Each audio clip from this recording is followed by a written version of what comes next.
Oh, no. Oh, it's the Redeye Stream number 133. I know. We're late. Better late than never. There was some breaking news today. What was the justice's name? He was a swing vote for most of it. He was elected during Reagan. What was his name, MC? Anthony Kennedy. Anthony Kennedy, yes. He is retiring as of July 21st, I believe. Yes. Yes, okay. So I would like to make it official. I nominate Judge Andrew Napolitano to the Supreme Court. Mr. Please listen to me. Come on. He's a great nomination. He helped you create your list. Why would you look for his help to make your list and not just choose the fucking list creator? Come on. He's obviously the correct pick. That being said, though, politically, this is a bombshell. This guy was a swing vote, okay? He went both ways. He pissed some conservatives off, and they were wondering why the hell Reagan ever fucking put him up there a few times, right, MC? But now he's gone. He's gone, and you got President Trump bringing another who I hope will be more like Justice Scalia or whatever. However you say it. Scalia, God, it's like Scully from fucking X-Files. Sorry. Fuck. I had to like. I should laugh because I have the same. I said there's times when I have problems with pronunciation as well. So no. Yeah, laugh it up, MC. No, but I think this. It's okay. He can't say Mueller. Yeah. See. Yeah, but I think that politically, this is a bombshell. Don't you? No. First of all, I don't think. I don't think it's a bombshell for a couple of reasons. One, he's been saying he's getting ready to retire for a while now. There's been a lot of speculation that he was going to retire. All right.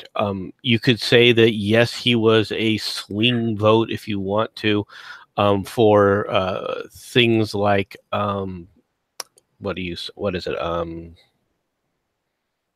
The gay rights, gay marriage issue, right? You can say, okay, well, he voted on the gay marriage issue. No, more importantly, the fucking Healthcare Act. He voted for that. I think that was Roberts, wasn't it? Oh, maybe that was Roberts. I might be mistaken there. Actually, I'll walk that back a little bit. So you can look at it. It could have. I don't think it was Kennedy who voted that. I think it was Roberts who voted at that at the time. I could be wrong. Maybe both of them did. That's a possibility. But for the most part, on average, Kennedy was pretty much voted with the conservatives most of the time. Even these last few rulings, he was voting with the conservative majority, not against the minority or with the minority opinion, right? And he was the swing vote. Well, that's the thing here, though. Thinking about that, they put out two very highly controversial rulings right in a row, and then he announces his retirement, and they were 5-4 rulings. That is what is more the bombshell to me. Is like, is he getting out because he's like, well, this is getting a little hairy. Well, I'm 81. I'm done. I'm out of here. Once again, he has put out that he was getting ready to retire. He has announced that he was, he'd been putting out commentary saying he was going to retire. He was thinking about retiring for the past 2 years. So I don't think it has anything to do specifically with, any recent ruling that happened or didn't happen. I think it was the fact that he just is at the point where he's ready to retire. And when you're 81 years old, all right, generally people look at that and go, okay, I guess I'm going to retire.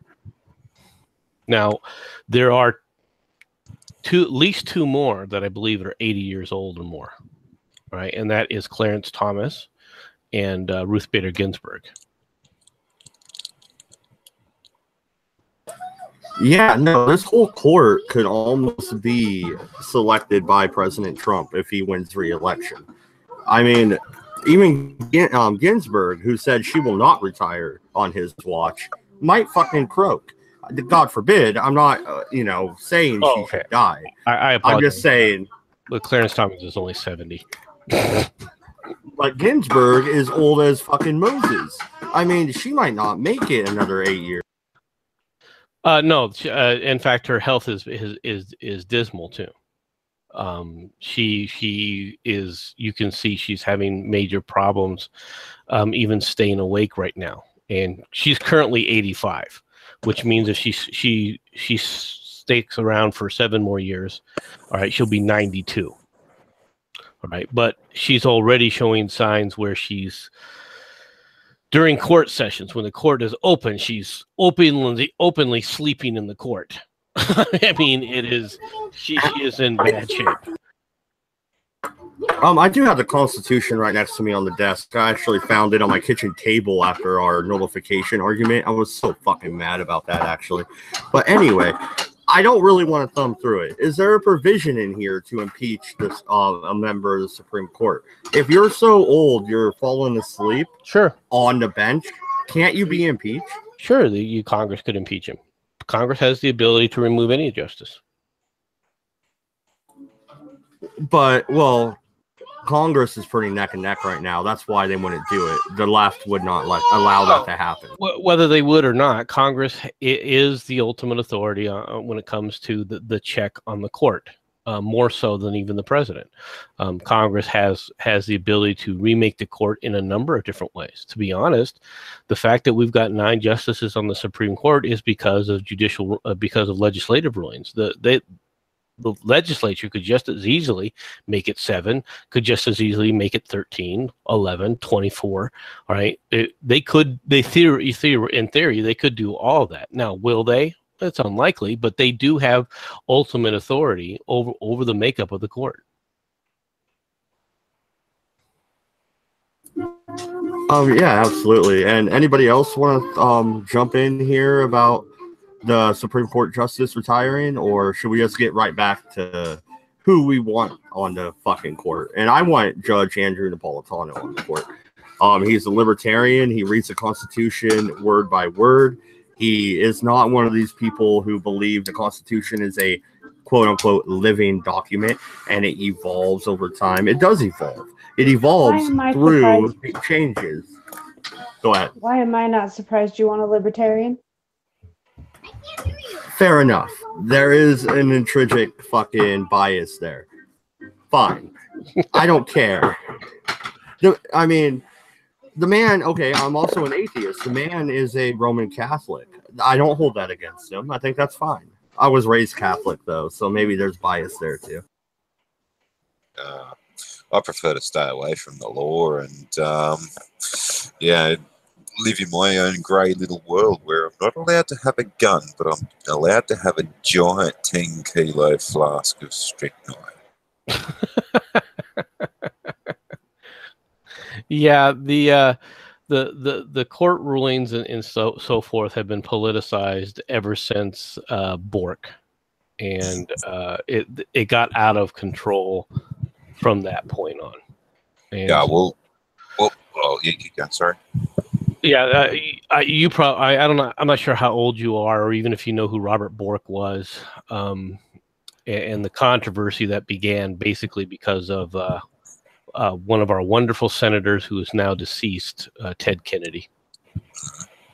Well, I wasn't alive then, but yeah. When did he die?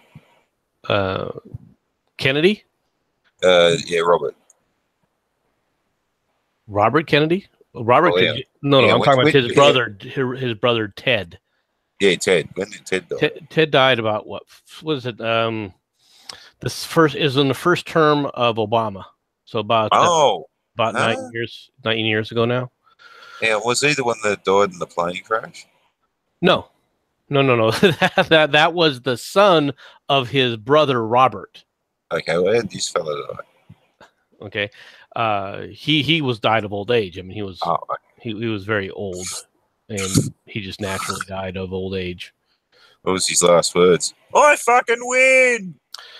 Well, him and Kemp were well known in the DC circuit for having waitress sandwiches. Well, hopefully they left out the tomato sauce. So, or the peanut butter. So he was he lived up to the Kennedy name. Let's put it that way. Think about that last one, fella. Did we lose? Did we lose Mad Dodge? No, he's No, I'm still here. I was letting you guys banter on.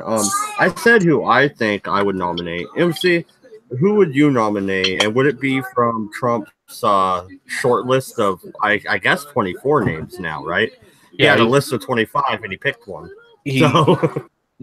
Trump has said that he's going to pick somebody from the list. That's what he said.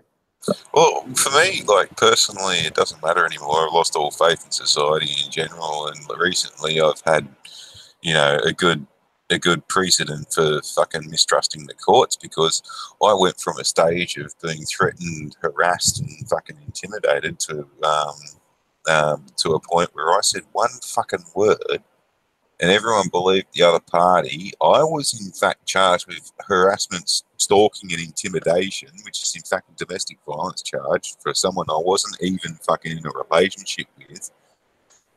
It all became about one individual, which is kind of scary because I used the term "take me off your books," which was an employment term, and they've decided, no, that's all about me, when I said that more times than the words that they ended up fucking saying, quoting to the cops. So what the fuck are her personal books? What the hell did she have in planning for me in the fucking offside? But anyway, she was fucking fugly anyways. So, and then by the time I got to the courts, the thing had been fucking misconstrued to the point that I'd almost been fucking charged with fucking terrorism. So I just sort of have the opinion now that by the time it does get to the court, I wasn't even allowed to say anything either because I might have pissed the magistrate off and he would have gone harsh on me. So the whole point of the Dutch colonial system is that you don't argue with the cops, you argue it out in court. And then when you get told to shut up when you do get to court, don't fucking argue, you know, don't say your side of the story, fucking just let everything fucking sit as is. It's like, well, okay, fine. What the fuck? And then there was a mate of mine who got done for murder recently, and 90% of the facts were left out, and if anything, everything was put into fucking context. It's manslaughter, not fucking murder. But do you think anybody who knew any better was allowed to fucking speak on his behalf? Fuck no! One fucking asshole bitch was allowed to misconstrue everything to the point that fucking he was like, at one point, one witness basically said, you know, after he'd stabbed the fellow, he fucking sat back with a maniacal fucking smile on his face, and his eyes were basically glowing red as if he was possessed by the fucking devil. Yeah, well, this cunt was off his face on fucking drugs, so who should listen to this prick? You know? When in fact, my mate had realised what he'd done in a drunken stupor, and then fucking stopped himself as soon as possibly could. It was just the fact that fucking some cunt had picked this bloke who'd been stabbed 3 times in the chest up and made him try and walk on his own volition. That was what fucking ended up killing the bloke. But nah, can't argue that point in court. You just piss the magistrate off or the judge, and that'll make it go harsher on the fucking actual person who's being blamed. So what's the point on the court? Well, the courts are within the United States. I don't know about you know, the legal precedent in your guys' system. Yeah, no, I'm just having a bitch about that. But we do have similar systems. They're all based on the Westminster system, not the Dutch colonial. Yours do that. It does revolve around, you know, constitutional rights, the, you know, guilt, innocent till proven guilty, and your right to solicitor. Right. No, it does, but the structure of the makeup of the courts and everything, and how that can be changed is definitely different. Now, I think that can the Queen in your system interfere with the courts, or like remove a justice if she so desires? Yes, because we do still have QCs and all this kind of stuff who do, like, the Queen's Court and stuff like that. And that can come down to the Governor General. Don't quote me on that, but he's the Queen's representative in Australia, so he does all the hiring and firing. And this is the reason why we don't become a dictatorship, that we absolutely guarantee there's 2 terms of 4 years with our prime ministers. And if something goes wrong in the meantime, say for instance what happened with Gough Whitlam, where he sent the country broke, or what happened with Kevin Rudd, where he fucked up really, really badly with his policies and how much money he spent. Funnily enough, they're both Laborites, and then we replaced him with Julia Gillard, who fucked things up so badly that we replaced her with the bloke that she replaced, just so like just in time, just to fucking vote him out, just so as we could vote him out, make it official. And that only happened in the last fucking 15 years, right? Yeah. So, and the Governor General was the one that made it official that fucking Rudd was sacked and Gough Whitlam was sacked and Julia Gillard was overthrown and all this kind of shit. So we've got that guarantee. If we do get someone that we don't fucking, and if we ended up doing what the Labor rights do, which is every time they get in, they try and change the national anthem, try and change the flag, and try and turn us into a republic, which means that we don't have the guarantee of them being sacked or impeached or anything like that, because they can make up the rules when they set this shit up, making sure that they almost have a monopoly on the political system. This is why it never works. So I will always stay a monarchy unless they bring too many fuckwit wogs in and brainwash the bastards, because that's what they do too. Immigration always goes up, and the last time it was always illegal immigration. And as soon as we put a stop to it, when Liberals got in, when Tony Abbott got in, they instantly started, like literally the next day, within 24 hours, they literally started across the Mediterranean. So they were waiting for it. And the Europeans are learning what we learned, and we actually handled properly. And we've had probably about 3 or 4 probes ever since. And we've intercepted the lot and fucking sent them all back. But ever since we said, no, fuck yous, you're not coming in, they stopped. You know, as soon as you get in, we're fucking yous off. We're sticking you in the fucking pub when you get in and letting the fucking fuzzy wuzzies deal with you. Well, that's what we said to the blokes too at one point. There, we're sending all the blokes that aren't married off to fucking Papua New Guinea, where the fuzzy wuzzies are and the cannibals and shit. And they went, "Nah, fuck it, send us back to Syria." Fucking, where was I on that? But yeah, with the labour rights, yeah, they just spend too fucking much money, and if they got their fucking way, we wouldn't be able to get rid of them. Right. Well, see, here in the United States, whether people like it or not, the one break on the judicial system comes strictly from the legislature. The president only can nominate justices. All right. But the actual removal by any justice, whether within the federal system, unless it's a criminal, obviously a criminal thing, comes from the legislature itself. Yeah, well, that's the main. I beg to differ. Oh, There's always death. Yeah, just real quick though, that's the one thing that we're deadly afraid of with becoming a republic is what is the Labor Party going to chuck in? Are they going to have those guarantees, or are they going to set up something that's just totally fucking biased to them? But it's still very difficult. But you're right. Yes, justices can die, and then they have to be replaced, or they can be replaced, I should say, by once again the president nominating and then the approval taking place by Congress. Now, Mad Dodge asked, well, who would I pick? Anybody on that list of that Trump has. It's whether you like it or not. It's you don't know what you're going to get. All right. What about Mike? What about Mike out of Utah? He could be great, but then again, he could turn into a David Souter for all you know. I mean, yeah, they could nominate these guys and they say, okay, well, the reason is because I believe he's going to uphold, the Constitution, yada, yada, yada. Reagan thought that with his justices.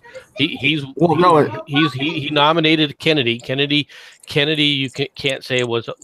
I mean, you talked right now that he was a swing vote, and before that, another justice that Reagan nominated, that everyone said at the time was going to be a very conservative justice, was Sandra Day O'Connor, and she was also another person who people would say, okay, is a swing vote and goes both ways. So any nomination process that you have, you don't necessarily know how they're all going to turn out.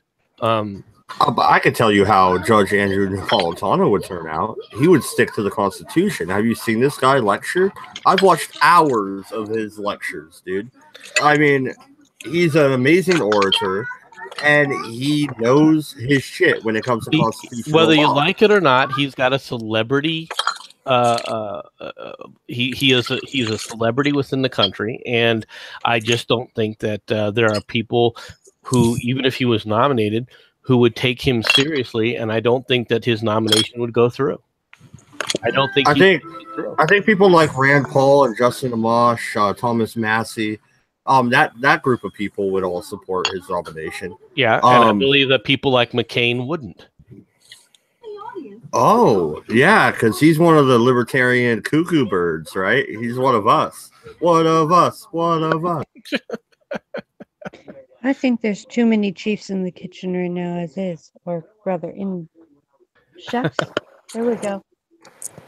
I'm just glad that you guys didn't go with the other precedent with the silly fucking female, because we already tried that. Thankfully, you learned from us. But well, what I said back when Obama and Gillard got in, and bloody stupid friggin' Sheilas were running around going, yeah, girl power, and great minority, yeah. And I said, don't you worry. All we are going to find out is that women and black fellas can fuck things up just as well, if not better, than old white cunts, and we should just go back to that one. Thankfully, we did.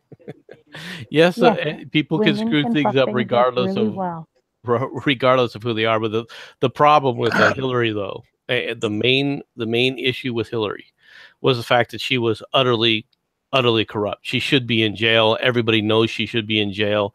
We're arguing, going through the system right now, where people are finding out just how rotten the system was, how rigged it was to prevent her from going to jail.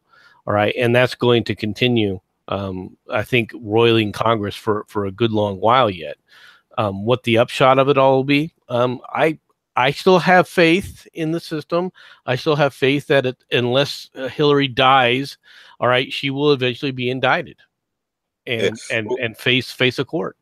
Well, the thing that scared me about her was the fact that she'd stated that when she got in, she didn't close a no-fly zone over Syria, and when someone said to her that that means going to war with Russia because you'd be shooting down their aircraft, which are a sovereign government invited by another sovereign government that sort of hasn't really done anything wrong that's been proven in a fucking international court or anything like that. And that really does dictate going to war, and we'd be starting that. And she went, fuck them.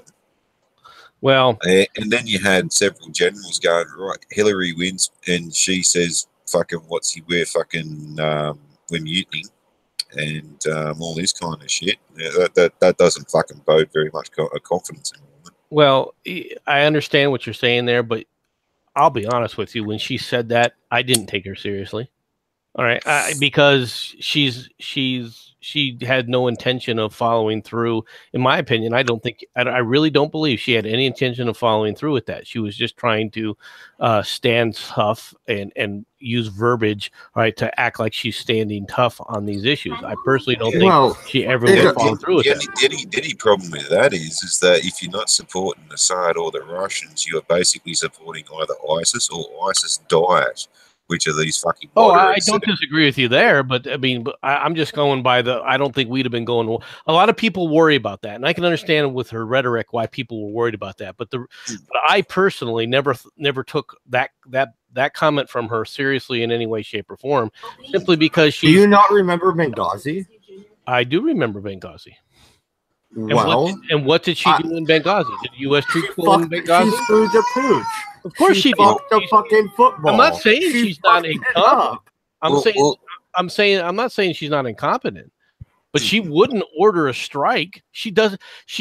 I just don't believe that she would have. I think she was just going to let things lay in the international. You don't think Bubba Bill would be controlling that presidency? I think Bubba Bill was looking for a third term.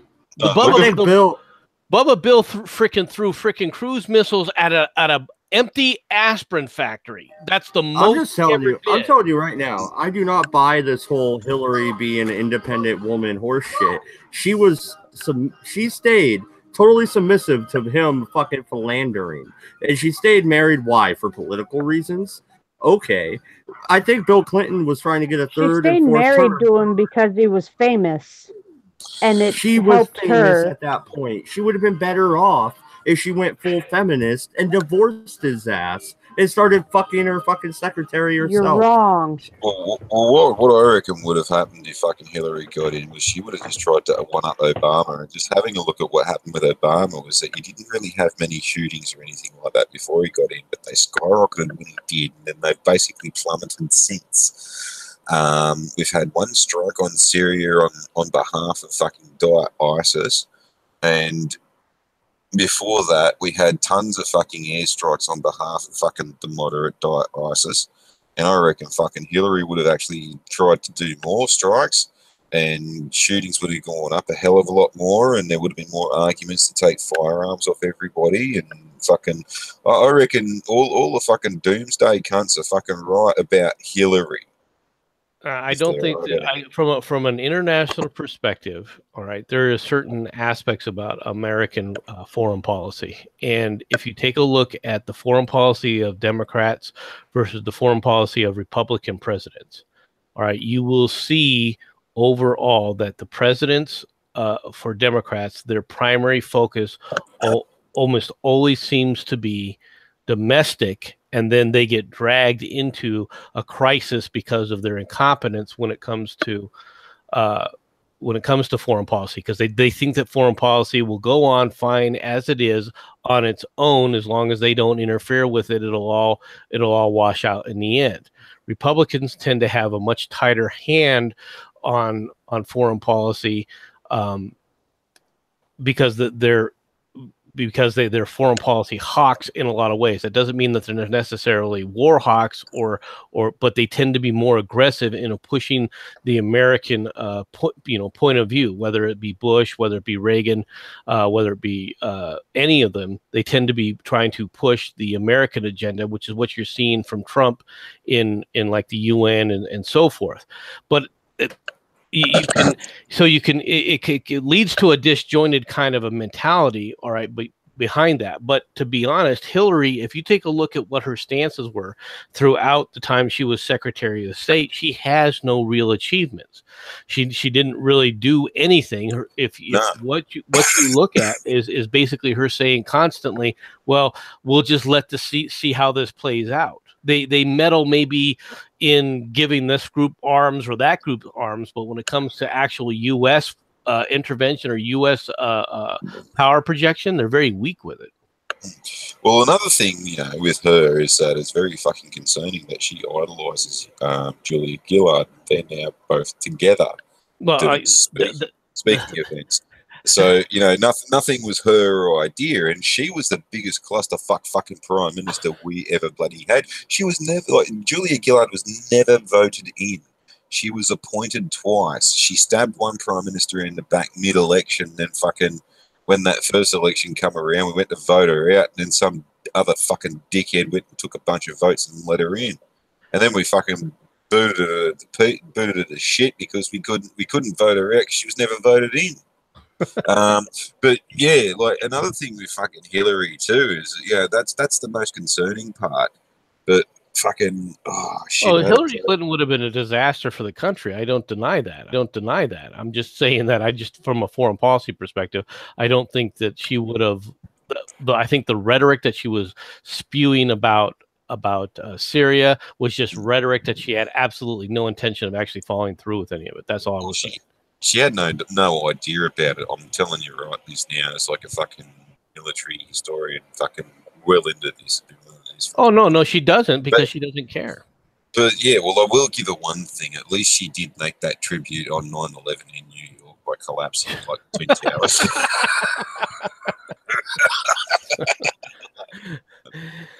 But to bring it back around to this replacing Anthony Kennedy, I like I said, I don't think that it's a huge swing. And it isn't like we didn't know this was going to happen. So I think people are overblowing the news a bit about the replacement of Anthony Kennedy. Yeah, hey, just waffle one for a bit. Okay, you gotta take a piss. I don't know if it's quite as overblown as you quite think, because I mean, he has been a swing vote numerous times. And this does give President Trump far more power than the recent presidents. How many Supreme Court nominees did George Bush get? One, maybe, I think. I think he had two. Did he? Two, maybe three? Oh, really? Okay. Didn't he? Didn't he get I don't know. Maybe he, because he did Roberts.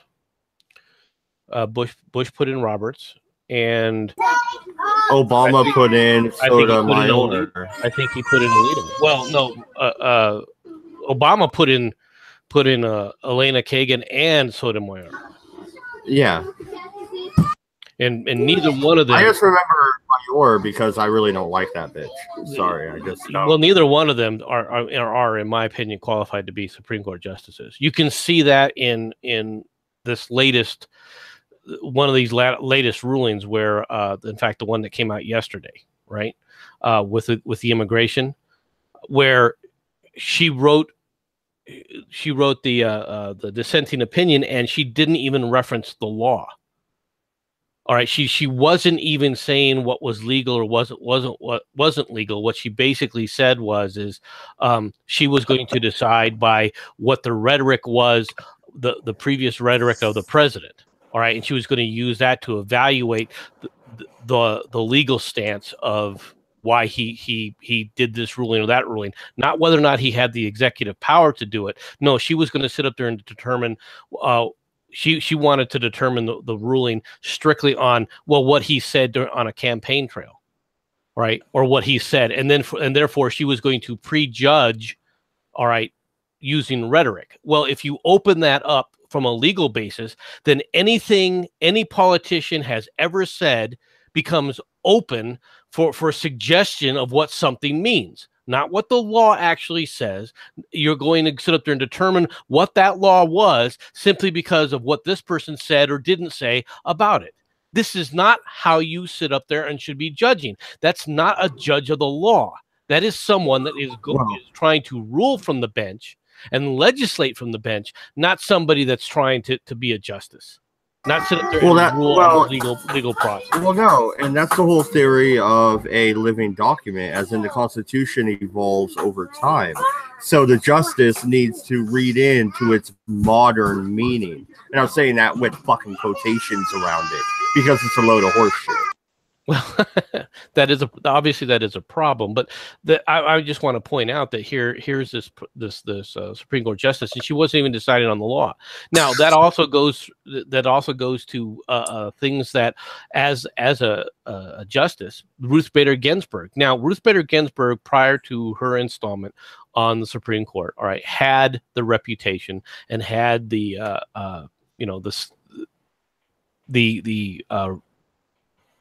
prerequisite obvious she should be a justice, but then she threw it all away when she said she doesn't even try to look at U.S. law. She doesn't even look at the U.S. Constitution. She goes and uses international law to sit up and determine whether or not something's constitutional or not. Now, wouldn't that be an impeachable offense? Actually, sure. Could it be? Could you hold them accountable? Yes. Now, whether Congress has the will to actually do that, I'm not even sure most of the people within the legislature even understand that they're supposed to be the rulers of, or not the rulers, but the balance, the check and balance on the court. All right, I don't think they even realize that. Many of them, I don't think even understand what their powers truly are, because they've abrogated so much of it to both the Justice Department and also to the executive branch, the Justice branch and the executive branch. Oh no, I think they know. I just don't think they care anymore. No, they don't. And they act like they are a law unto themselves. Yeah, we're going to make this decision. What the fuck are you going to do about it? You're going to complain? Everyone's going to side with us. We had this with a magistrate in Sydney, a bloke called Jeff Shaw. Incidentally, he took my licence when I was doing 101 in the 60 zone. That's kilometres an hour. And I thought I had the best excuse on the planet. That was when we had a major bushfire in Canberra, which was on the same weekend where we lost 500 houses in 2 days, and I was heading up to the fire station to turn out a fire truck to that damn fire, and do you think that fucking excuse flied? No, I lost my license for 3 months. But this fucking fuckwit, right, went and fucking was drink driving. He had an accident, and then he tried to hide his blood test that was at the hospital. And in Australia, if you get tested for drink driving at the hospital, they do 2 blood tests, and you get to keep yours, but you have to retain it, and you are obligated to present it on request. And he tried to hide that one too. Oh, I lost it. Sorry. But no, hang on. You're a fucking judge. You're supposed to know better. Fucking you are the producer. We're doing you for drink driving. Anyway, so he did produce it, and it was found that, yes, he was, in fact, drink driving. He did get punished for it, but, you know, by all rights, he being a legal professional that's broken the law like that and tried to obscure evidence and all this kind of shit, pervert the course of justice and blah, blah, blah. And drink driving on top of that, by rights, he should never be a bloody judge. He should never be allowed to be in the legal profession, be struck off the register and all this kind of stuff. But the cunts gave him his job back because, good old mates, Okay. Thankfully, though, the cunt's dead now, so fuck him. Well, I decided to actually fucking thumb through the Constitution. Here we are in Article 3, the Judicial Branch Note, Section 1. The judicial powers. The judicial power of the United States shall be vested in one Supreme Court, and in such inferior courts as Congress may from time to time ordain and establish. The judges, both of the Supreme and inferior courts, shall hold their offices during good behavior. That's where I want to stop. That's all I wanted to read. Good behavior. Is falling asleep during court good behavior, panel? No. Then she should be gone. That's it. I just read it. Plain text right there. I mean, if you're repeatedly falling asleep during the with the cases being argued, then of course not. But whether or not she should be removed, yeah, could she be removed? Yes. Could she be removed for that? Of course she can. Well, once again, are they going to? It's up to Congress to act. And the thing that's always frustrated me is people have to understand if Congress doesn't act, it's incumbent upon the people to elect representatives who will. They're your representatives. That's a totally fair point. It's incumbent upon the people to remove said people that are morons that we placed in there in the first place. Yeah, I agree. Okay. Those are both fair points, but once again, I'm some bozo on the internet. I know, but I'm some bozo on the internet going for his bachelor's in history. That's it, and I'm in my I just started, a few days ago, and I could read the Constitution and I could decipher that. You're telling me our legislator is so stupid that they're like, oh, let's just let the Supreme Court justices fall asleep. That'll turn out well. Well, I mean, it's still incumbent upon you to sit up there if your justice doesn't read it, and your representative rather doesn't read it and doesn't act on it. Then it's incumbent upon you to put people in who will. Like I said, they're not stupid. They just don't care anymore. They've become complacent. Well, they're definitely lazy. There's no doubt about that. It is a form of complacency too. I agree with you, but it's also the fact that I think a lot of them are just flat out lazy. They like the pomp and circumstance around where they go. They like all the perks, and they don't care about really what's being said about them, or come hell or high water. That's why with this latest flap, all right, where Sanders, who's the press secretary for the president, was kicked out at that one restaurant. I'm unlike most people. When Maxine Waters sent the people to harass them at the restaurants? Well, I don't think in public at the houses. Yeah, well, I mean, I'm happy that they're doing that. I really am, and the reason is because people need to realize they're the ones in charge. Oh, I don't care that people protest, but when people come to my house and harass me. But it's better than people ignoring what's been going on, because that's the American. Wait a minute, though. I gotta stop you there. Okay, so this goes back to the banking crisis, right? I remember arguing with my best friend's dad. I lived with them for a while when I was homeless and going through hard times. They let me live there and stuff. And yeah, my son just wrecked in the hallway. Anyway, yeah, well, shit happens when you run through the house. Yeah, stop running in the house. Anyway, no. He was going off like, oh my God, that's so great that the bankers' names were released and they're surrounding these people's homes. And me and my best friend were like, you know, Dad. I even called him Dad because he was like a father to me. He's a great guy. And we're like, Dad. No, we're like, Dad, dude, like, they can't just fucking release the names of these people and go harass them. The government paid them off. The government told them, we're going to give you this loan, whether you like it or fucking not. And yeah, they took some of that money and paid the fucking CEOs and shit. Sorry, that's what fucking happens in banking. The CEO gets fucking paid. Get over it. You can't go harass these people at their fucking homes. And that still remains true today. Why are you releasing... That's like doxing people and swatting people on the internet. It's the same fucking principle. It's wrong. It's totally reprehensible, but at least people now are starting to realize, all right, and utilize their own power. So what happened is Sanders walks out, and what's happened to that restaurant now? A counter protest has sprung up, all right, and that restaurant's been closed ever since they kicked her out. So this is what people have to start to realize. Okay, what do you think BAM and Antifa have been doing, and Patriot Prayer have been doing since Trump has been in office? Well, but it's only now that Trump has been in office where you're seeing this point. The people like BAM and what's the other one? BLM, Black Lives Matter and all that other stuff. Nobody was standing up to them, right? They were just letting it happen. Patriot Prayer? That started to become a bit more active, but to be honest, for the most part, the only group that on the right that was really protesting is you finally started seeing it happen in 2010, where you started to see the rise of the Tea Party movement, where it wasn't just one side now starting to agitate. Both sides are now engaged in the kind of agitation that needs to take place.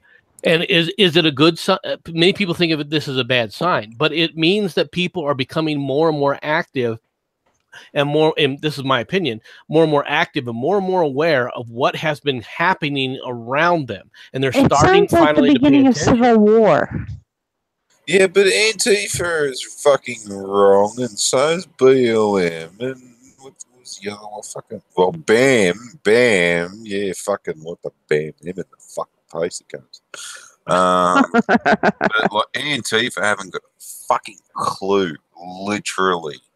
And we've got cunts out here who are starting to fucking carry on like, oh, we're Antifa, and funnily enough, there's one shooter involved in the murder case I mentioned before who is carrying on like she's a bloody member of Antifa, and the local Antifa don't like it, so they're trying to build her up. Ha ha ha! At least they're useful for fucking one thing. But Black Lives Matter, that was literally just a fucking excuse to do shit wrong.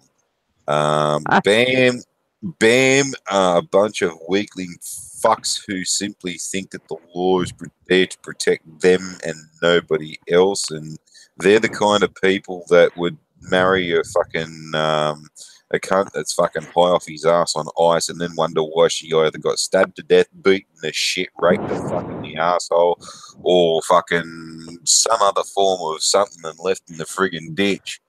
You know, they're the kind of fucking idiots that habitate those stupid fucking faggot fucks, and you know they fucking deserve the riot squad coming in and beating the shit out of them, which has happened a few bloody times, and I laugh my fucking ass off when that happens because I love beating the fuck out of, or when hippies get the shit beaten out of. Don't mind that correction there. But yeah, not that I do that. I do love how the Aussies are so eloquent with their speech. Oh, what with fucking swearing? No, Precisely. Sorry, But before- that's fucking proper Australian. Never more than that poofed the shit down at fucking Summer Gay Bay and fucking down in fucking Mexico and that bloody, what was the stupid bloody street, Ramsey, stupid faggot fuck street. Yeah, those poofed faggot fucks. Yeah, like, like my neighbour like next to me fucking hates the cunt across the road, and some bastard went and broke the bloody window, and the only thing I can get out of that is, no, it's not natural causes. No, it might be the bloke directly across the road. He had his kids over. They might have skidded a freaking remote control car, and rock might have gone all the way across the street and somehow glanced off sideways the fucking window and smashed it that way. But no. It might be the bloke over the road who I fucking hate and his bloody lawnmower, and this bloke over the road goes, oh, it might be the fucking Go to bloke bed. who just blame me. And this, yeah, but at least you're getting, at least now there's getting pushback. For decades in America, it was the only people you saw on the streets. The only ones were the agitators, were the leftist agitators. And now you're seeing people finally start to say, look, we've had enough. We're going to engage ourselves. So I think of it as a positive sign. I really do. I don't see it as we're going down necessarily the pathway to a civil war. In order for a civil war to happen in the United States, the military has to fracture. Why? There's no fucking reason to do that. Well, like, whoever does think that's fucking idiot. You don't need a bloody civil bloody war. You've already fucking learnt that thing. You can always do it politically. You don't like them, fucking join them.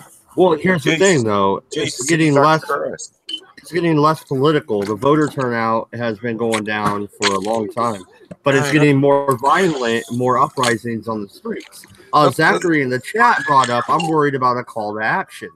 And I think Antifa has already made a call to action more than once. Yeah, no, you don't want those fucking fuckwits fucking calling the fucking thing. They call me fucking a Nazi. Like, for shit fucking sake. My bloody grandfather fought against those fucking cunts. And the only reason why those fucking poofed cunts are calling cunts Nazis is because Nazis don't in fact exist. So they're going to call cunts shit that don't even exist anymore and can't come to get them. I totally agree with you. I totally agree with you. But you get a... Not to cut you off, but... All right, quickly, I at least fucking sit on fucking live leak and call actual terrorists, cocksuckers, faggots, and poofed cunts, come and fucking get me, here's my address. What do these cunts do? They call people in the random street, oh, you're fucking Nazi, yeah. Beat cunts over the head with fucking bike lots and shit because what? They disagree with them? No, fuck them. Put them in a pit, shoot the bastards, burn the fucking bodies. Fuck Antifa, and if they don't fucking like it, they can suck my fucking dick. Well, see, and that's what I was going to say is there's the problem, though. Well, you have a call to action from the left. You have a call to action from the far left. Even the left on my dichotomy, the fucking communists, all right? And the communists and authoritarians are on the same side of the dichotomy to me. They're all the way over there with authoritarian. I'm over here on the brink of fucking anarchy in my own little fucking Ancapistan. I don't give a fuck. But that's a moronic thing to say. Oh, whatever. I'm more of a classical liberal, but fuck it. I don't care tonight. The shit is bullshit because what you're going to end up happening is you're going to have Antifa ripping up the streets, and you're going to have Base Stick Man and all the alt-right out there beating up Antifa, and this shit's gonna fucking explode. We saw that a year ago. I'm surprised it hasn't happened yet this summer. Well, they haven't really been doing much. Well, I've noticed anyway. Antifa is. I think they're burning out. Well, exactly, because the youth, they rely upon the youth movement, and it's hard for them to over a long period of time to maintain that rage. Well, that's it really is what they call it a movement, eh?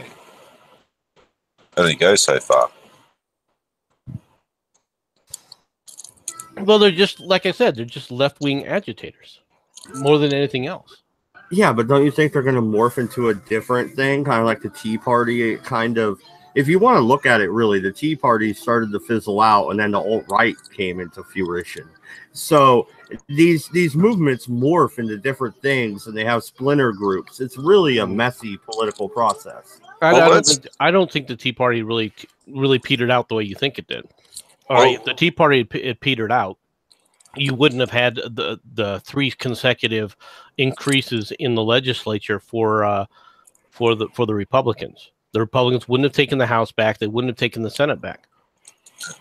Well, hopefully you don't want Antifa and BLM and all that kind of shit splintering off in little groups or progressing to another state, because one state they could progress to are things like the Symbionese Liberation Army and the Weather Underground and stuff like that, which, you know, I can see happening because things are happening before. Like America's bogged down in a fucking dirty great big long war. We got hippies and shit running around, protests every now and then. It was a different time and a different situation, though, and there was a lot more. Let's be honest. The majority of the reason why it was more tolerated back in the '60s had to do with the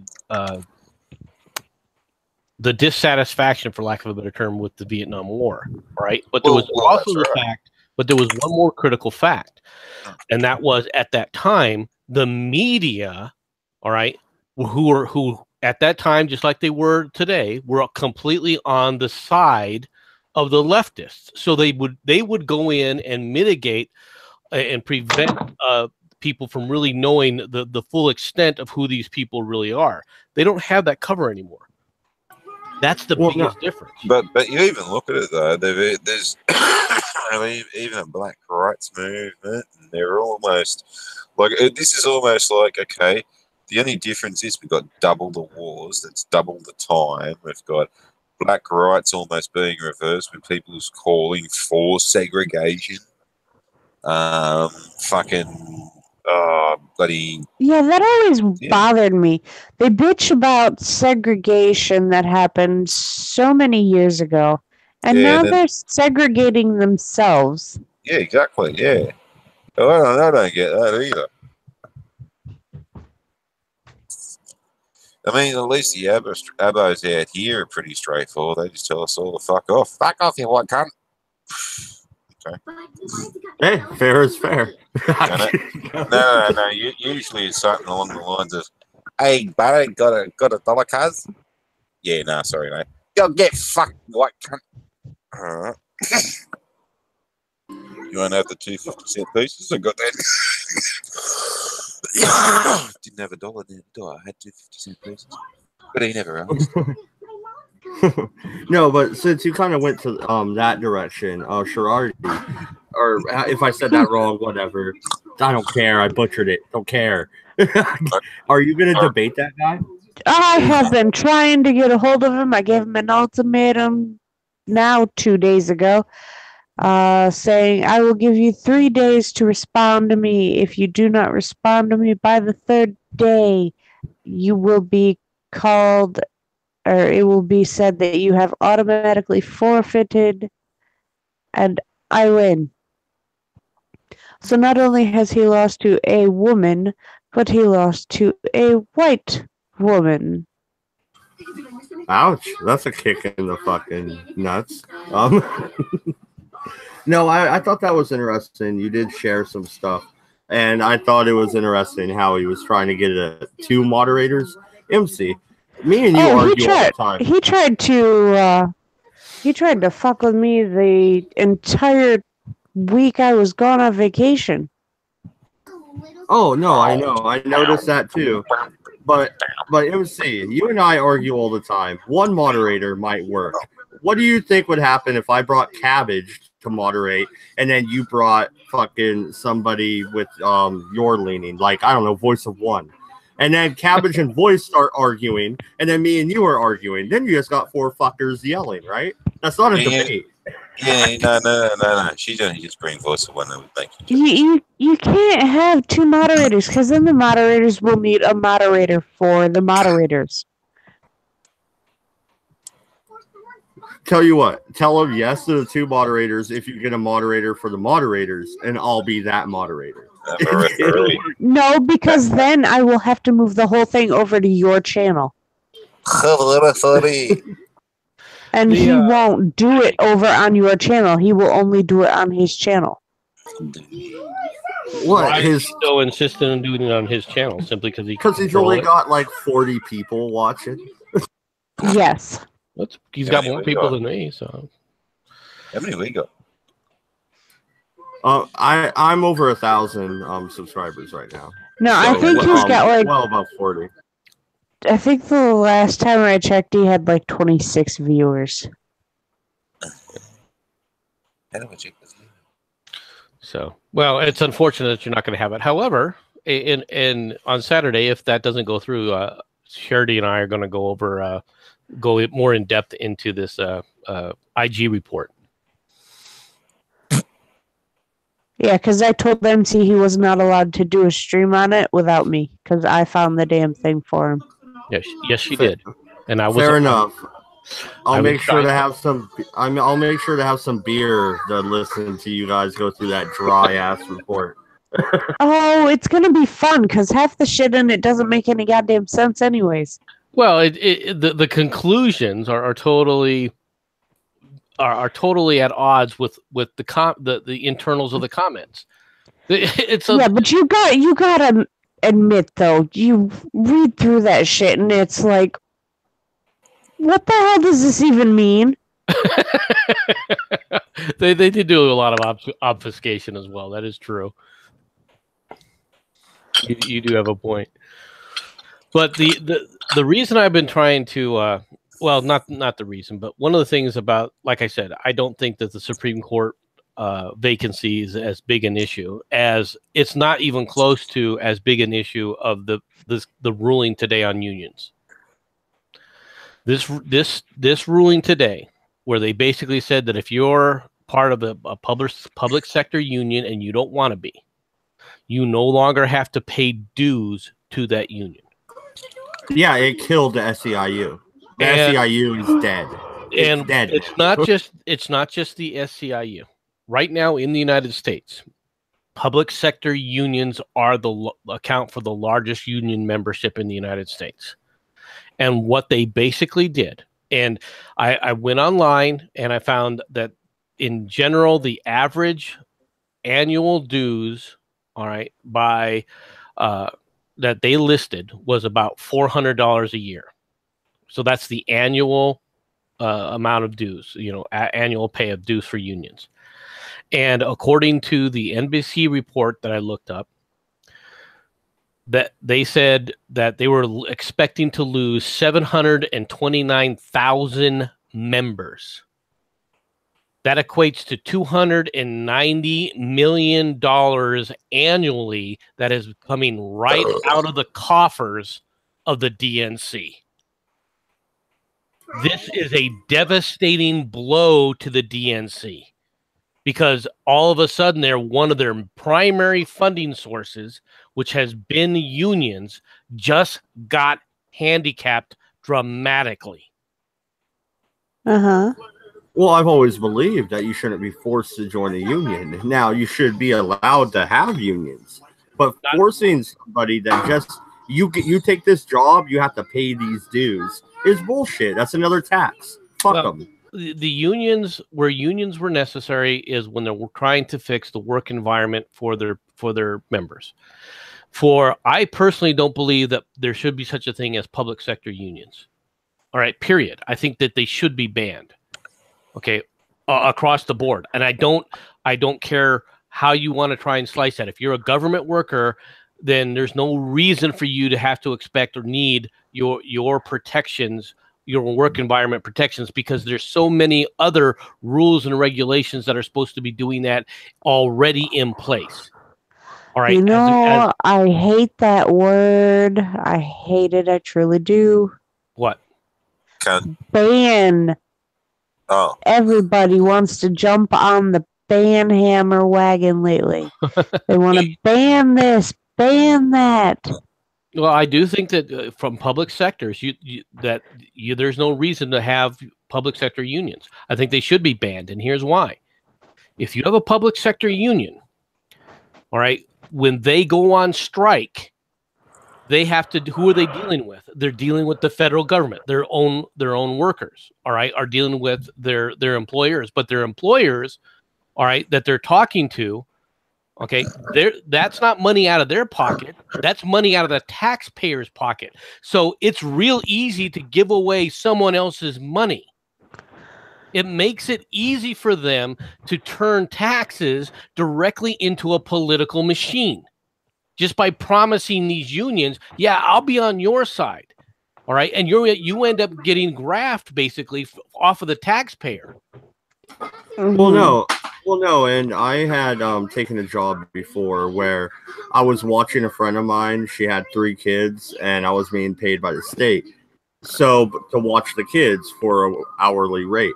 And I had to pay dues to the SEIU. And I thought that was complete horseshit. Because what did that union do for me as somebody that was just watching children? I mean, it didn't do anything. Not a damn thing. What am I going to do? Strike against my friend? I mean, it was all a bunch of horseshit. They just wanted my money. Well, exactly. And then they're going to pour it into Democrat coffers. So basically, it's legalized theft by a political party. That's what it essentially turned into. That's why when I say ban, unions should be banned in the public sector. Now, there are sectors that will always require unions. The mining sectors always are going to need unions because mining is always, whether you like it or not, going to be inherently dangerous. All right, and you can't skimp on safety procedures, and that's what the unions are there to prevent that from happening. I like that. They're trying to do that in the military. Well, war can be made safe. Fuck off it, you stupid cunt. They at least did do that in the United States. It is illegal for the United States military to form a union. So that's but we can make a credit union. That's all. Yeah.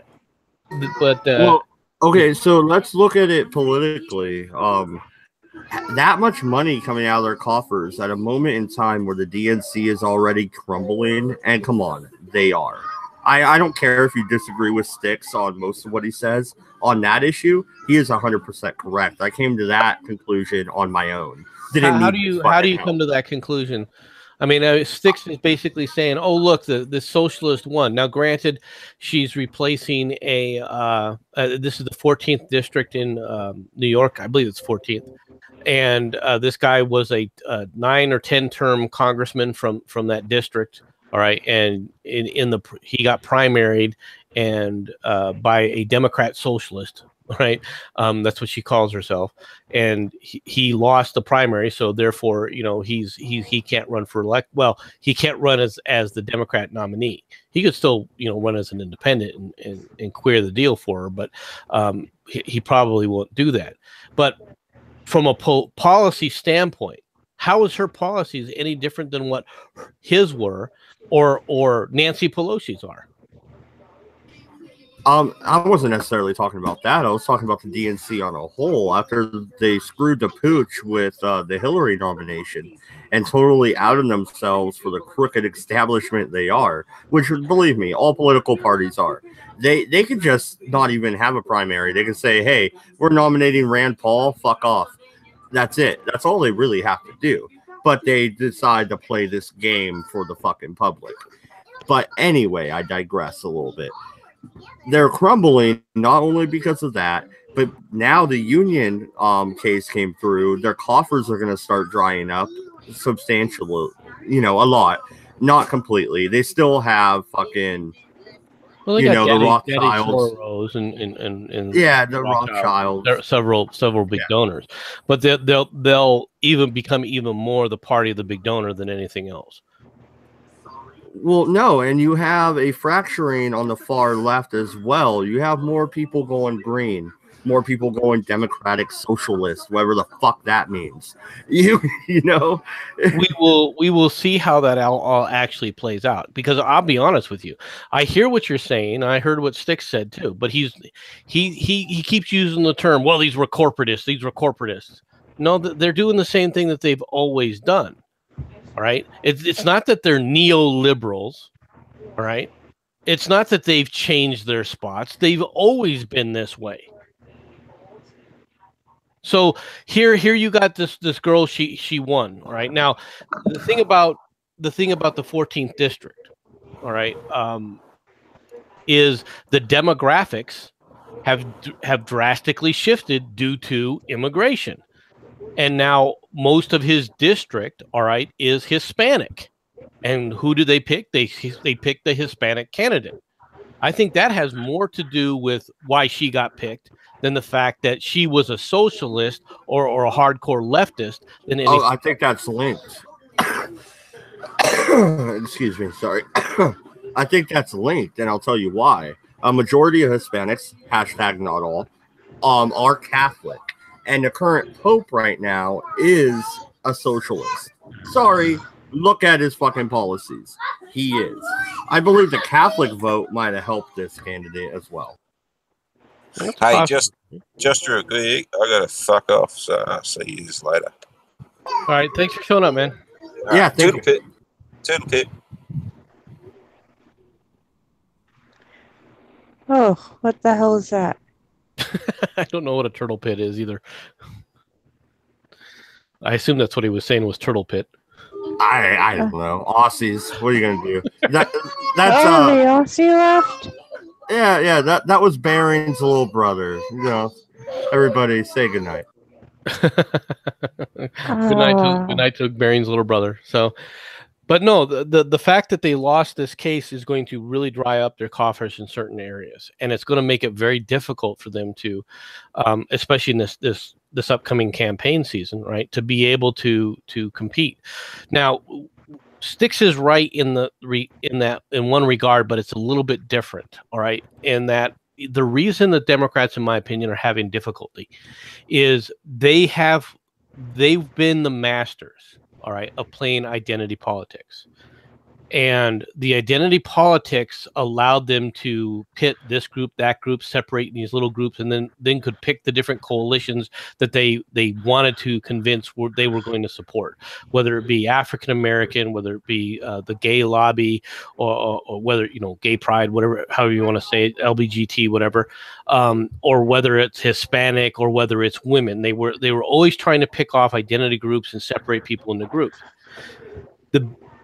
What you see now with them being primaried and things like this, I think is a direct result of the lack of the media being able to totally control the narrative. And so it's going to become more difficult for them to maintain control of all these individual identity groups, especially when it comes to things like, okay, let's talk about gay rights for a moment. What do they have to demonstrate for now? All right, you have gay marriage. Okay, what else? Where do you want to go with that? Are you sleeping, Charity? Huh? Yeah, maybe.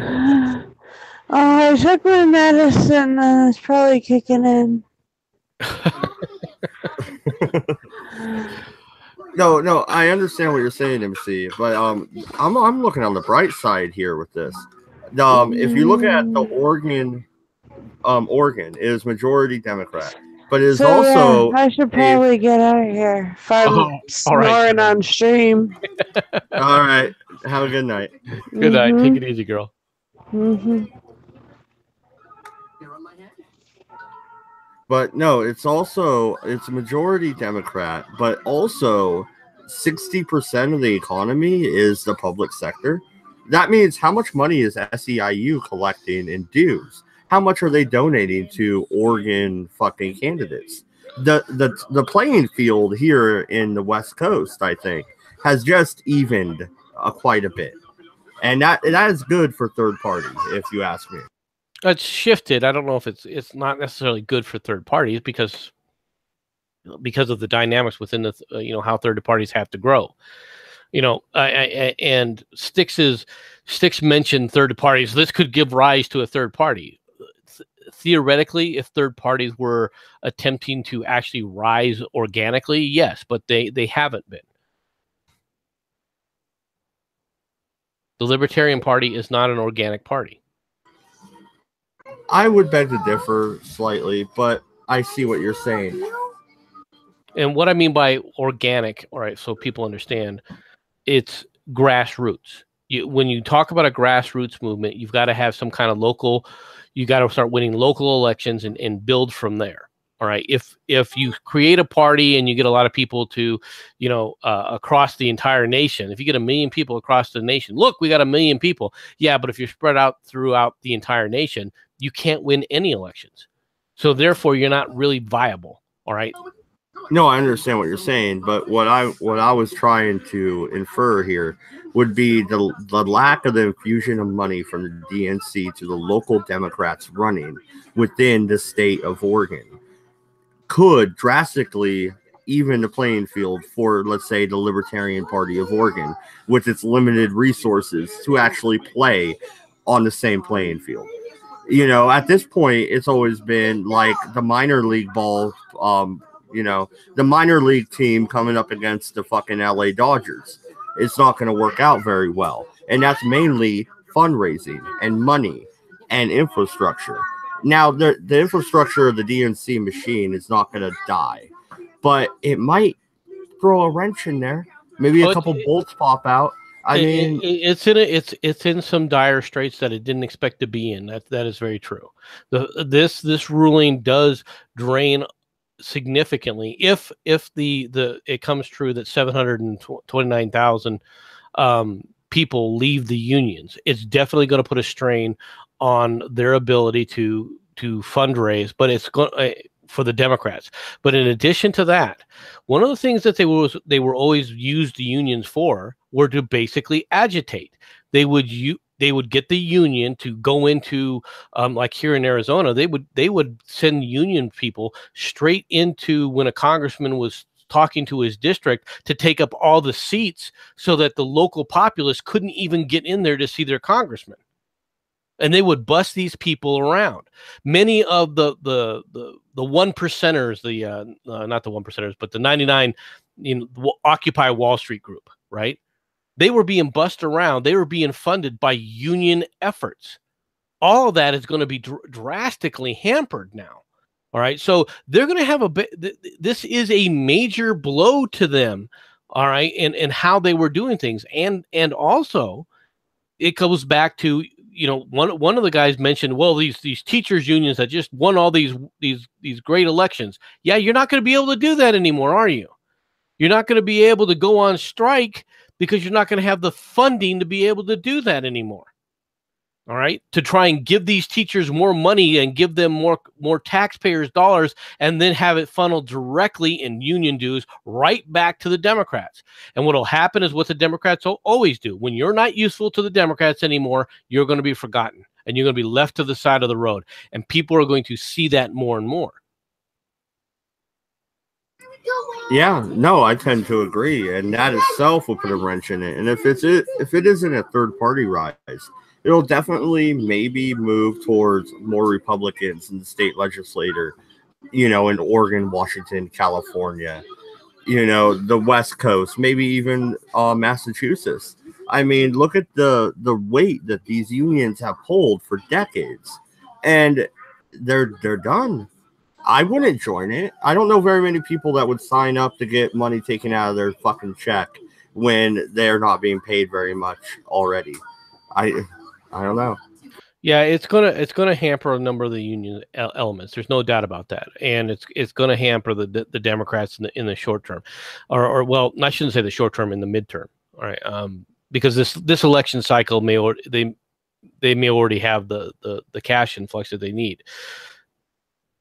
Now, going on further though, for 2 years from now could be a completely different story. 4 years from now, definitely it'll be a different story. All right, they're going to be having problems. All right, now, so they're going to have to change, or they're going to end up losing basically election after election after election. Will this give an opportunity for a third party to take over? Possibly. That's a possibility to happen. But who's going to take them over? The Greens? I don't see the Green Party. The Green Party is less important than the Libertarian Party. Sorry to cut you off, but they just are. They didn't win very much at all, percentage-wise, even the last presidential election. And even in state elections, they're not doing so well. But libertarians are not the natural home for the leftists. They have been trying to flirt with them. I would like the libertarians to stay away from the far leftists. Really, the blue dogs, let's go after them with our fiscal conservativeness, with our fiscal conservative policies. Let's try and sway them over with that. Yeah, we believe in legalization of drugs, but that doesn't necessarily mean we can recruit the hippie who wants communism. We might agree on legalizing marijuana, but we don't agree on economics at all. So stop flirting with them would be my advice to my own party. Yeah, but the Republicans are going to kill that anyway. Well, no, and that's what I was going to say. Like it would have to be either a libertarian uprising, really, which you've seen sparks of 2012. Come on, Ron Paul revolution. Anybody? You've seen the spark. It can ignite. It's either that or maybe a constitutional party. Was more a result of the Tea Party than the spark of libertarianism. Fair enough. We will have that debate, but I will grant you part of that. Fair enough. I don't know what third party would really rise to power, but I do think the Democrats are looking a lot like the Whig Party. What say you? And I think this will be our last topic tonight, but we could continue talking about this for a little bit. Not just the Whig Party. The Whig Party, okay, you got to the Whig Party and the Democrats existed for a long time at the beginning of the country. And the only reason the Whig Party died out was because the Republican Party came in and had a pretty much a very singular issue, all right, which was abolition. All right, they wanted to abolish slavery, and neither one of the other two parties. I disagree. It was subsidies to the railroad industry, but anyway, where it was not subsidies to the railroad industry. Oh, it wasn't. It wasn't. No. That's why the Republicans didn't grant massive subsidies.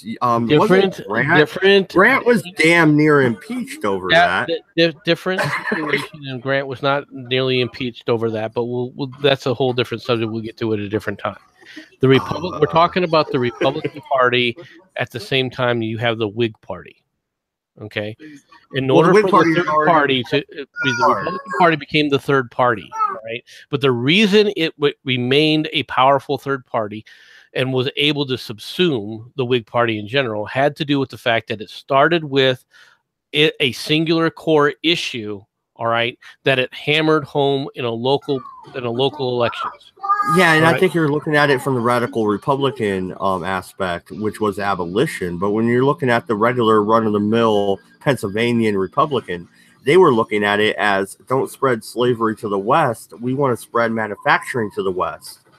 Well, that was really the issue there, and that's why we need to elaborate on that another time. But the Republicans themselves, all right, had already staked out their claim to the radical Republicans didn't even like Abraham Lincoln, though. I mean, come on. Whether the radical Republicans liked him or not, okay, the Republican Party was the party of abolition, and neither one of the other two parties. No, the point here, Mad Dodge, is neither one of the other two parties. The Democrat Party is a party of Antifa. That's the same claim you're making with that. No. You got to understand something. The Republicans always said that they were for abolition. All right, how within their own group, within the party of themselves, how they got to there. Different. You've read the Lincoln Douglas debates, right? I have read the Lincoln Douglas debates, but you're not letting me finish. Okay, they said that they were a party of abolitionists. All right, they staked that out. Okay, neither the Whigs nor the Democrats, all right, were willing to put that in their party platform, in the planks, as part of their party platforms, and that was in the Republican Party platform. And as a result, they were able to coalesce people around that view of abolition. There were differences within the party itself as to 100% abolition or let it die naturally, all right, and prevent slavery from spreading. But the party was eventually for the abolition of slavery and staked that out. And neither one of the other two parties were willing to go in there and say, okay, we're going to be the party of abolition now. Because if the Whigs would have done that, they would have basically subsumed the Republican Party, and the Republican Party never would have gone anywhere. That's what's been happening between what we consider the Republican Party today and the Democrat Party today. Whenever there's a powerful third party movement, what ends up happening is whatever whatever core plank that the other parties don't have, what happens is one party or the other party will take that and make it part of their plank, and thereby basically pull the teeth out from any third party movement happening again. Now, right now, currently, there is a movement that could take place if people wanted to do it, that started from a local thing to create that kind of movement. And that is if you put in your party plank to say, we are going to push for term limits. Okay, neither one of the other two parties, the other two major parties, are going to be willing to say, yes, we're going to push for term limits. Neither one of them will actually push for it. That's in the Libertarian Party platform, though. Then what is it that what do you advertise? Do you advertise that, or do you advertise legalization of marijuana? Fair enough.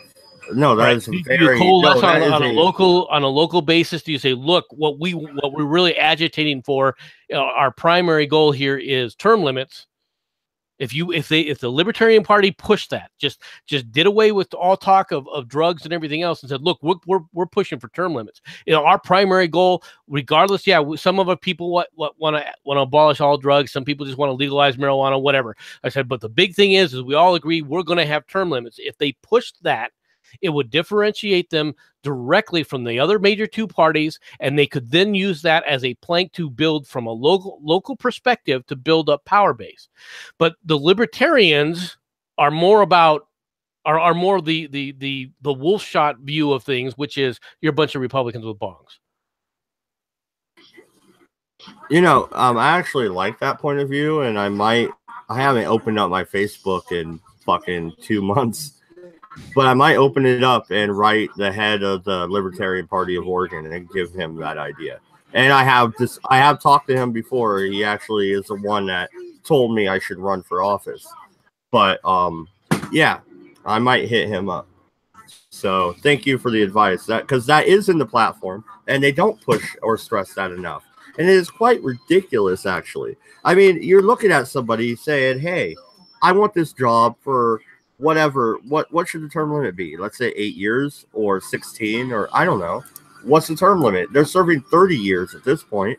I mean, where should we cut them off, MC? Personally, I think when it comes to in federal elected officials, I think 2 terms in any office. If you have 2 terms for the president, then you have 2 terms for Congress. You should have 2 terms for the Senate, for the House, and 2 terms for the Senate. What about crossover? Okay, so Rand Paul, he's my favorite senator. He's been in there over 2 terms. So by your measure, he'd be gone. Could he run for Congress at that point? He could run as a. You could modify it to say 2 consecutive terms, so that if you could bounce between the House and the Senate if you wanted to do that. 2 terms in the House, 2 terms in the Senate, 2 terms in the House, 2 terms in the Senate. If you wanted to try and get around it that way, but still, it would be very difficult to do that. Basically, yes, there are going to be good people that don't get reelected. You're going to be outing, people for that would be good for the country or good going forward.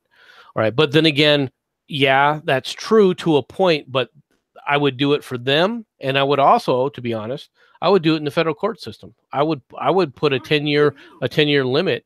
All right, for a district court justice. If you're as a district court justice and you've been there 10 years and you haven't gotten promoted to a higher court, like going from a district court to a circuit court, then you will automatically have to step down.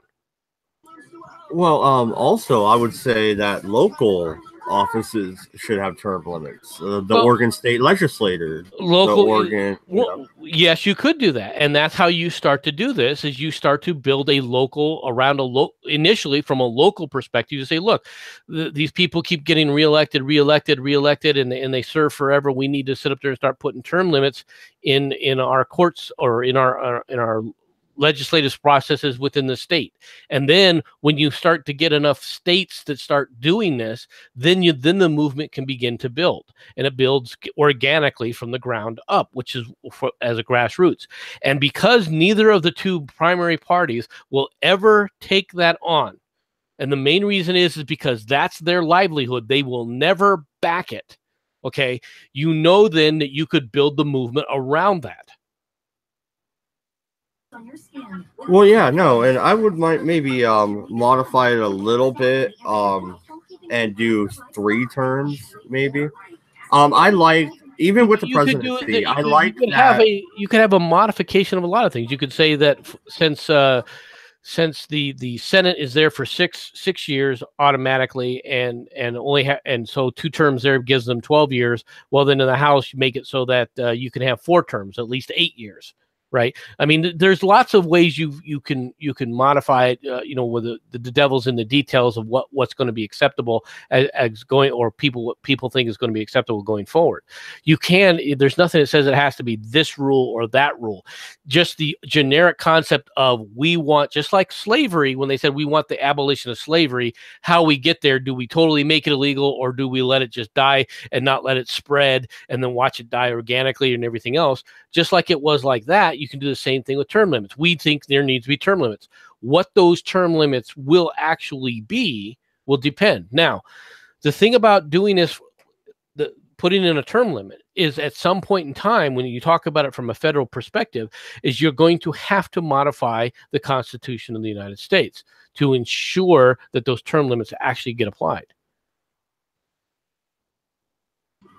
No, that's a good point. And I would also say I would like one of the few things the Confederate Constitution really changed and did good on was the presidency. You had 1 6-year term. That's it. But that's, you got 6 years straight. So you can enact change. You can actually direct the country away, and then you retire and you're gone. I think that's better than the way we do it now, where every 4 years there's an upheaval and a new election, and people don't know what's going on internationally. Other leaders don't know who the next guy is going to be. I think 1 6-year term would be a lot better. What say you? No, I have no problem with the way it works now. It's not really broken, so don't fix it. Okay. But you do obviously agree with the term limits on the presidency. What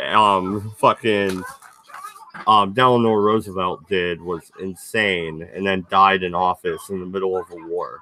I mean, you wouldn't change that, right? The rule right now is 2 terms. I have no problem with 2 terms. All right, if limiting it to 2 terms, right? I mean, only Roosevelt broke that. All right, he's the only president that served more than 2 terms. Right? And there's a reason for that, what is it, the 19th Amendment? No, the 18th Amendment. If you really want to know, I can check real quick. I'm trying to remember. Maybe the 21st Amendment. I don't remember off the top of my head which amendment it was that said that you could only have two terms or 10 years. 20th. Okay. Yep. Passed in 33. Yeah. Okay, so. But it excluded the current resident, the current occupant. Yeah. I don't want to read it. I just found it real quick, just by luck. I skimmed and bam, right on the 20th Amendment. It was perfect, and then I set it down. So I can't repeat that. But anyway, well, whatever, however it works. But no, I don't have a problem with term limits for the presidency. I just think that nowadays we also need term limits for justices. I do believe that we need to start taking a good hard look at the judicial system and say, okay, we need to, these guys that keep getting elected for life now, when they come in and they're not serving for 20 years. they're serving for 30 and 40 years on the federal bench, and I think that is a problem. Well, no, and not even the federal bench. I mean, look at what was the former Klan member, the Democrat who Hillary Clinton kissed on the cheek and died in fucking 2014, 2015? What was his fucking name? You talking about Robert Byrd? Yeah, it was Byrd. That was the name in my head. I didn't think that sounded right. But yeah, how long did he serve? And he was elected as a Klan member. Like, come on now. Yeah, come on. He's been there. I mean, if you want to take a look at it from the Republican standpoint, how long was Strom Thurmond in there? Close to 60, 70 years. Holy shit. Or like Bernie Sanders, never had a real job. He went to fucking college, slept on couches, and then got elected. He got elected, but see, at least Bernie Sanders went through the process of getting elected as the mayor of Burlington and et cetera, and then he became a congressman, and then he became a senator. Yeah, it's a problem, but like I said, there should be term limits just on them, but I don't want to just limit it to elected officials. I think it needs to go into the judicial branch as well. These guys are serving in the judicial branch for far, far too long. All right. It's not that I don't think that the judicial branch should have a longer term, but there should be limits. You shouldn't have somebody in there that sits on a federal bench for 50 friggin' years. Here's only intervening idea I have here. Didn't they create the Supreme Court where you had a lifetime appointment? That way you were outside of politics. Nobody could take you away, really, unless you fucked up majorly. Okay. You were outside. Are they outside of politics today? Well, you answered my question first, though. That's what they did it for, yeah. Okay. But then again, that was what was the expected life expectancy back then? That's totally fair. I totally agree with you there. But then again, John Adams and Thomas Jefferson lived to be how old? I mean, they lived into their 80s, right? But a bunch of them died in their 50s. Some of them, a lot more were dead by 60. The average one didn't die. The average Supreme Court justice wasn't dying in their 80s. There were a few that did even back then. That's true, but the majority didn't. No, that's totally fair. And like my thought also would be, don't you think John Adams would have been far happier as a Supreme Court justice than he ever was with his one term as president? My answer is yes. He should have went to the Supreme Court. He should not have been the second president. Jefferson should have. What say you on that? And then we'll wrap it up. My kids are getting rambunctious and I have to figure out dinner. So he may have been, but guess what? That's not the way the rules work.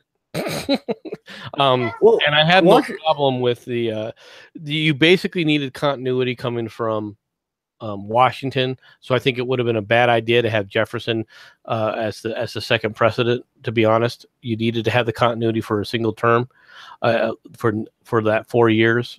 All right, and then Jefferson served for his 8 years, so I mean it wasn't a huge differentiation. No, but John Adams was so fucking. He didn't even talk to Jefferson at the inauguration. Because Jefferson was a dick, and during the election process when they were competing for the presidency, he freaking made up all sorts of crap about him. Jefferson was a demagogue. And they didn't make up shit about Jefferson. I'm on Jefferson's side in this one. No, they told the truth about Jefferson, and he was pissed. Oh, wouldn't you be? Just saying. You're being outed for sleeping with slaves and God damn it. We weren't gonna name names, MC. Jeez. You're the one who brought up Jeff. You're the one who brought this up. I didn't bring this up. No, I always thought John Adams would have been far happier on the United States Supreme Court, and he probably would have done much more good. Really, he was more of a legal scholar in a lot of ways. Yes, that's very true. He wasn't the kind of politician, obviously, that Jefferson was. He wasn't obviously the politician that even Washington was. Or Madison or any of the ones that really came after him for the most part. I mean, being a politician is very difficult at times All right. The one thing that I would like to point out to everybody, all right, is for the most part, our best presidents in almost every circumstance, all right, our best presidents came from the executive experience. They did not come from the legislature. The presidents that were the worst presidents in our nation's history all came from the legislature.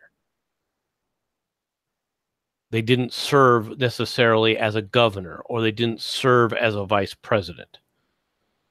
And that's not saying that all the ones that did come from there were better than the other ones, but overall, the best presidents we've had were either governors or they came from some kind of executive experience rather than coming from the legislature. If you take a look at the people who came from the legislature, all right, first of all, you end up with Kennedy. Kennedy may or may not have been a good president. Everybody lionizes on him, but the reality is Kennedy was a horrible president up to the point where he was killed. Everybody remembers only the Cuban Missile Crisis. They forget about the Bay of Pigs. They forget about a lot of the other things that Kennedy had pushed. All right, you end up with Johnson. All right, horrible president. Then you go. Let's flip the script a little bit, and then you end up with like Theodore Roosevelt or even as I'm not a fan of Teddy. I'm sure I'm not a fan of Teddy. Theodore Roosevelt, Franklin Roosevelt. These are governors. Okay, they come from the governor's side. And I'm not a fan of either of them. You don't have to be a fan of either of them, but you have to understand the executive branch is different than the legislative branch. Johnson was a legislator. Right. Well, do you think somebody like Rand Paul, he will run again? Dollars of donuts, he will run again. Do you think somebody like Rand Paul, who is a senator, could do the job, or do you think he's naive, like all libertarians? I don't think that he would be at this point in time without the executive experience. I doubt he would be a successful president. I truly do. So, would your advice be next time around run for governor and give up your second seat? Run for governor, or maybe talk to Trump and replace. See if he's willing to replace what's his name as vice president. Fucking Pence. Pence. Like, for some reason, I could picture his face, but I couldn't remember the name. Yeah. Nope. I got you. Replace Pence. Now, that's what I think he should do. That's not saying that they're guaranteed to be poor. All right. I'm just saying that overall, the executive experience gives them a leg up in governing the executive branch and understanding how to make the executive branch work.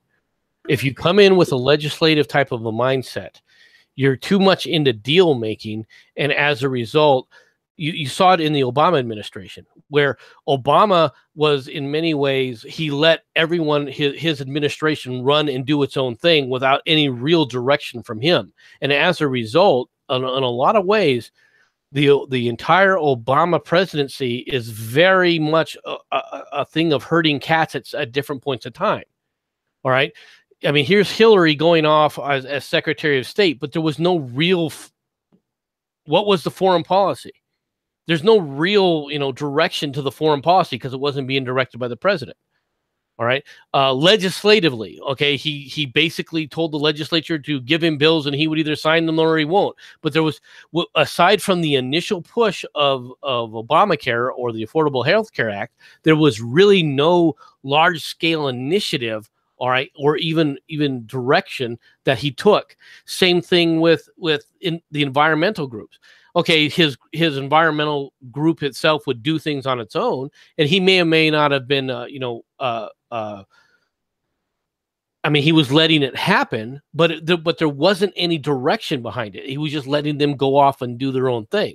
I'm not saying that they were backstabbing him or working against him or anything, but the thing is there was no consistent direction to drive it to really push it forward. Well, no, the thing is though, it's like a general giving inferior orders to his subordinate. When you mean take the hill, you mean take the motherfucking hill. You don't mean, if practicable, if the sun's in the right spot, then maybe we'll take talk the about goddamn hill. Gettysburg. We'll talk about Gettysburg another time. Yeah, nice analogy. But anyway, do you think Rand Paul would take that job? Could you imagine Rand Paul and Donald Trump, president and vice president in 2020? That would be amazing to me. I don't think that there's what are they far apart on? Well, no, and that's the thing. Rand Paul has proven he's not his father. He is his father's son, but he's not his father. He will play ball. He's not his father. Trump is not what a lot of people thought he was going to be either. All right. I mean, I'll be honest with you. I've so far been pleasantly surprised with Trump because I didn't think that he was going to be as pushing the conservative agendas as much as he has been. All right. And what I mean by my view of conservatism is not what most people, when you hear conservatism, the first thing that people think of when they hear conservatism, at least in the United States at this point in time, is they think of Pence and religion. They think religion first. That's the first thing that comes to mind is the religious right, because that is how the media has so successfully painted conservatism, right? True conservatives were always limited government, limiting the size of government, limiting the scope of government. All right. The problem is that when it gets pushed into, okay, you are now just one of these religious, lunatics, right? Because this gave people an advantage. It's the same thing when people talk about George Bush. Oh, well, he was a religious nut. Really? He didn't talk about religion all that often, but every time he did, it was played in the press for the next week and a half, 2 weeks. And this is what gets people the wrong impressions about just how, quote unquote, religious and the religious aspects of George W. Bush. Well, no, and I'm an atheist, but I don't really care if a president is religious. At least they adhere to some core belief. You know what I mean? I'm okay with that. I don't care. You're okay with that, but let's be honest. You can go on Twitter and you find people that are anti-deists, all right, or anti-theists, however they want to call themselves, all right, and you will find that they are deathly afraid of somebody like Pence, all right, because he's got all these religious convictions and he's gonna electrocute the gay out of people. He's gonna sit up there and recommend that they all get electrocuted to get the gay out of them, right? And has Pence done anything like that in the state of? Was it happening when he was the governor of the state of Indiana? Was he going around making sure that these people were being electrocuted? No, the answer is no. But then again, that's not saying that certain things can't happen. And that's not saying that there aren't religious zealots or religious zealots, because they do exist. All right. And there's nothing that technically bars a religious zealot from becoming president of the United States or holding any high office. Okay. Well, so I don't want to try and minimize their fears, but at the same time, it's so overblown. It's unbelievable. Yeah, but here's the thing, though. When it comes to like Rand Paul, he's a senator. He filibusters shit like, NSA surveillance and drone strikes. John Adams, we brought him up earlier. He once said that being vice president was the most boring fucking job he ever had. He hated every minute of it. Could Rand do that job? Could he just sit there while they're arguing on the Senate floor and not want to fucking say a word? I mean, it's not just that. The reason you would take the position, all right, is because you're going to be in meetings where you see how the executive branch functions. You get experience. You learn how to handle a cabinet. You learn what it takes to direct a cabinet decision. It's no guarantee that he would be a good president, but it's the experience that makes a massive amount of difference. If you take a look at, for example, I'll give another example. Let's go back to Johnson for a second. Johnson takes over the presidency, all right, after being vice president for only 2.5 years, all right, and Prior to that, his entire career had been in the legislature. Prior to that, prior to him taking the presidency, the president was, of course, JFK. Now, JFK had military experience, and of course, so did Johnson, but both of them were elected from the legislative side of the House. As a result, okay, you had Johnson basically letting McNamara determine foreign policy. And look how well that turned out. He was focusing on just pushing through his great society through the legislature, which Johnson was very successful at that. But as far as any other direction of the how the executive branch was going to function, it basically didn't. It basically was functioning on its own without any kind of a firm direction around it. And as a result, what do you end up with? You end up with riots. You end up with the military intervention in areas. All right, you end up with a number of things across the country, which culminates, of course, in the occupation of the DNC in 1968 during their convention. Well, okay, but here's the thing, though. If you had somebody like Rand Paul, who is firm in his convictions, do you think he's going to leave foreign policy alone? That's all he rails against in the legislature. That's all he does. I think I guarantee if he took over the presidency, right, he would sit back and try to learn things, but instead of trying to direct it or come back with an idea of how to direct things, his first at least 6 months, probably to the first 2 years, will be him feeling out, okay, what I can do, what I can't do, where are my roadblocks to get some of the things done that I want to do. All right, because he doesn't know how to work within the executive branch because he's used to making deals. When you're a legislature, you work around trying to make deals with people. When you're a president, you don't make deals with your cabinet. You tell your cabinet, you direct your cabinet, you manage the cabinet, and you lead the cabinet. It's a different position. It requires a different skill set. That's a very good point. That's true why a lot of presidents are former governors, really, especially in the modern era. Makes sense now, doesn't it? Well, no, it does. I just think somebody firm in their convictions, especially when it comes to foreign policy, and a senator is going to have his nose all up in that black budget. He's going to have his nose all up the fucking Federal Reserve's ass. He's going to do some shit that's going to be quite different from, I don't know, even President Trump. I think Rand would have maybe shook stuff up more than Trump has. Well, let me ask you a question. All right, as far as we can see now, North Korea is moving in a positive direction. Do you think Rand Paul could have done that? That's a very good point.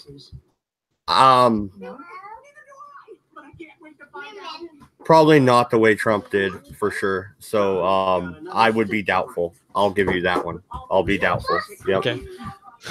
So this is what I'm saying. All right. When it comes to experience and learning the ropes, learning how these things take place, what it takes, it's invaluable. It really is invaluable. Now, Trump, of course, has no quote unquote political experience, but he was basically the director of Trump Enterprises. Right. I mean, he did lead his companies.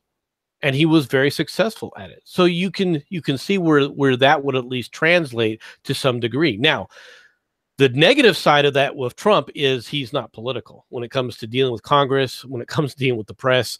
All right, he goes about it his way, not necessarily the diplomatic / political way to deal with this. Okay, so I'm not saying that necessarily that it's always a good thing not to have somebody come as president that wasn't come from the political sphere. Well, no, and on that point, Rand would be working far more with the Democrats, and you wouldn't have seen any of this bump stock ban or anything like that when it comes to Rand fucking Paul. He's not going to fuck around with that. I mean, you're lucky to have a Department of Education. In the Once again, legislators are used to making deals. You have no idea if some of those bans would have been in place because you don't know what deal he'd be willing to cut or not cut necessarily. That's the danger of hiring a legislator into that position, because when you're in the legislature, you're used to cutting deals, you're used to give and take, and And especially if they've been there a long time, they pretty much have no core principles left generally. I'm not saying that's true of Rand Paul, all right, but generally that's what happens, and therefore bad things can happen when people make deals. That's fair, but I haven't really seen Rand make very many deals at all. He's mainly stood on his laurels and been the guy that they hate because he's the one that keeps them up for fucking 20 hours to stop a fucking bill. I mean, I don't know, How man. successful has he been? Well, fuck off. I've listened to all those filibuster hours. Fuck you. Okay. Fair enough. You got my response. You got my answer right there. Come on now.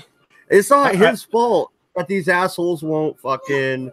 Rand Paul, in order for him to get elected, is going to have to come with because he's not like Obama. Obama could come in and basically say he was a blank slate. All right. Nobody really knew anything about Obama because he hadn't been around. He hadn't made a name for himself until all of a sudden he broke on the scene at the speech in Kerry's convention. All right. That's when it said, ooh, look, we got somebody who's articulate. Okay, great. So then he becomes senator. I think that year he became senator, and then all of a sudden he became president. So he came in as a blank slate. Rand Paul has no achievements. He can say, look at me, I'm successful. Okay, not successful, but he has some damn good fucking People ideas. follow the penny plan, take a penny off the budget all across the board, and we'll balance the budget. Success. If he got that through, if he was able to get that through the legislature, whether you can, that's like wishing one hand, shit in the other, and see which one fills faster. No, people are not going to elect somebody that has been unsuccessful. That isn't looked upon as a success. He was in the top 3 for quite a while, and he was kind of wedged out. Really, they didn't even give him time at the debates. Did you watch that shit? He got wedged out because he couldn't convince people to vote for him in the primary. No, because he couldn't convince the fucking media.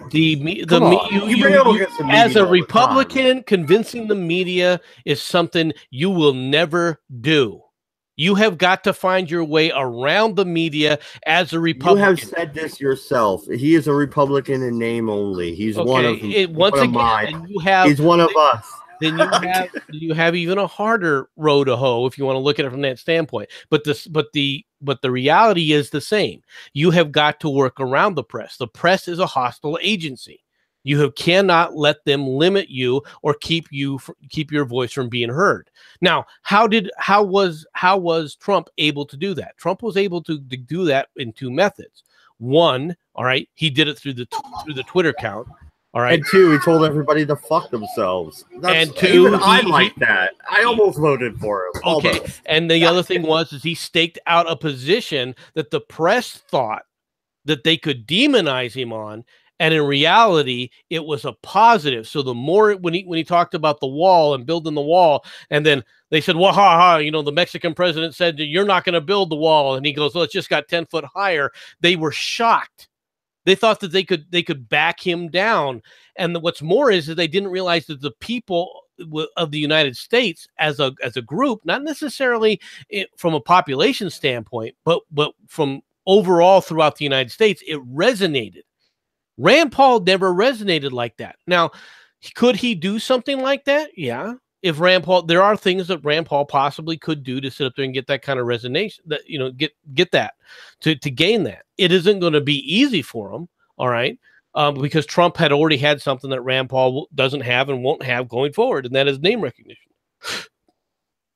Trump had wide field name recognition. Rand Paul doesn't. Who knows about Rand Paul aside from people like you? Or the political, the political.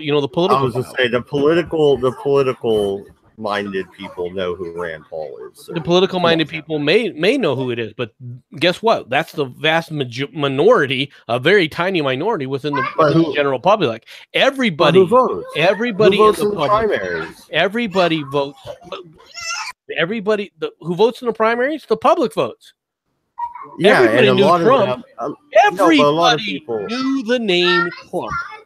There wasn't a person in the Republican Party or even the Democrat Party, all right, that didn't know the name Trump prior to. No shit. He was a Democrat for 20 years. Come on, I've gone over this. It had to do with the fact that he was a freaking celebrity. That was a good portion of it. He already had instantaneous name recognition. So how are you going to gain? How is Rand Paul going to get name recognition? The only way he could get major name recognition is if he was a governor, in which case he could focus on two things there, right? Success as a governor, right? Which then he could then parlay into that, right? Into going forward. Or two, if he was like the vice president, where people were talking about Vice President Rand Paul. Otherwise, Rand Paul is a nobody. I'm telling you now, Rand Paul is a nobody when it comes to the legislation. People talk more about the other senator from Kentucky, Mitch McConnell, than they ever will about Rand Paul. I fucking hate McConnell. I don't disagree with your problems with McConnell. I'm not a fan of McConnell's either. More a fan of his wife than I am of him, to be honest.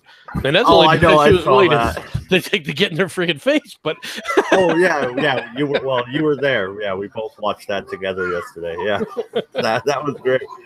But all right, fair enough. Trump and Paul, they talk quite a bit. Paul's been to the White House quite a few times. Do you think President Trump would be willing to do that? He would get the Liberty vote at that point.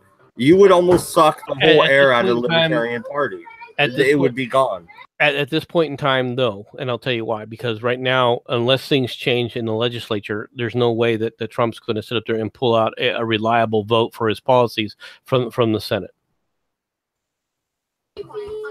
That's a very good point. Yeah. I tend to agree with that, actually. And like I said, Rand will play ball.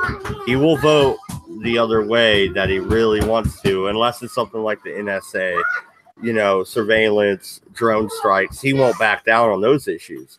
But anything else, he's willing to play ball to get ahead. He's far more ambitious than his father. I really believe that. If he really wants to move forward with his ambitions, then his best bet is to, after his term is over, run as governor, right, and try and gain that kind of executive experience that he's going to need going forward. He would be better off doing that. I'm serious. If he really wants to become like the president of the United States at some point, if he truly has that kind of ambition, then he needs that kind of executive experience. And at this point in time, the way the legislature is structured, the way the administration is structured, he won't get that chance. And if he tries to run again, all right, from the legislature, from the Senate, he will lose again. Well, I'm going to let that be your last word. I'm sure we'll cover this topic again. Like I said 20 minutes ago, I got to go soon, and soon is now. So, once again, I do nominate Judge Andrew Napolitano to the Supreme Court. If it was me as president, I would have already turned his name in. As soon as I got as soon as I got fucking the guy saying he wants to quit, resignation, whatever. I can't say it tonight. Sorry. Resignation. My bad. There you go. That fucking stupid word. I would have handed over my nomination for Judge Andrew Napolitano, and I would just let the shit show begin. And it would be fun to watch. And I think he would get through. Mainly because there's a Republican majority, and they could probably get the votes. So, you want to say who you would nominate one last time, and then we'll end it? Or are you good? I'm good. All right. Thank you, everybody, for watching. Mr. Ogre, I saw you in the chat. I tell you what, man. I will unblock you on Discord. Write me. Maybe we'll talk sometime on the air soon. And let bygones be bygones. Good night, sir. Good luck.